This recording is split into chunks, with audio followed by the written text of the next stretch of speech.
Matvælastofnun gerir athugasemdir við allar þær matvörur sem hún rannsakaði nýlega. Hvítlauk vantaði í hvítlauksrétt og kjöt vantaði í lambahaxbollur. Upprunamerkingum og upplýsingum kjötinnihald í matvöru mjög ábótavant. Matvælastofnun gerir athugasemdir við allar matvörur sem teknar voru til rannsóknar nýlega. Margir matvælaframleiðendur sleppa því að greina frá uppruna kjöts á pakkningum og hversu mikið af kjöti í vörunni. Matvælastofnun gerir athugasemdir við merkingar á öllum þeim 16 matvörum sem rannsakaðar voru nýlega. Athugasemdirnar eru margvíslegar.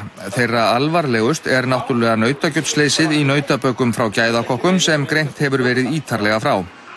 Ítalskar lambahakkbollur frá gæðakokkum og framleiddar fyrir kost innihalda ekki nautakjöt þótt það sé tilgreint í innihaldslýsingu.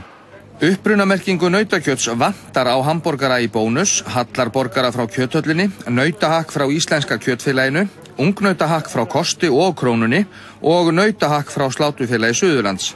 Nautahakkið frá SS líka ranglega kallað nautahakk því samkvæmt innihaldslýsingu það nautgripakjöt sem þýðir að kýrkjöt getur verið í hakkinu. Þá engin hvítlaukur í franskri hvítlaukspönnu frá Krónunni. Þar vantar líka að tilgreina hversu hátt hlutfall af nautakjötu í vörunni. Margir matvælaframleiðendur sleppa því að tilgreina hlutfall kjöts í vörum sínum. Þetta á við lambahakk í lambahaksbollum frá gæðakokkum, nautahakkið í lasagna frá Slátufélagi Suðurlands, nautagrillsteik frá Kosti og hallarborgarana frá kjöthöllinni sem gefur heldur ekki upp þyngd vörunar. Íslenska kjötfélagið og Kostur gefa heldur ekki upp fituprósentuna í nautahakkinu og saltkjötshakk frá Fjarðarkubbum ekki saltkjötshakk miðað við innihaldslýsingu. Margir matvælaframleiðendur sleppa því að gefa upp heimilisfang ábyrgðaraðila á pakkningum.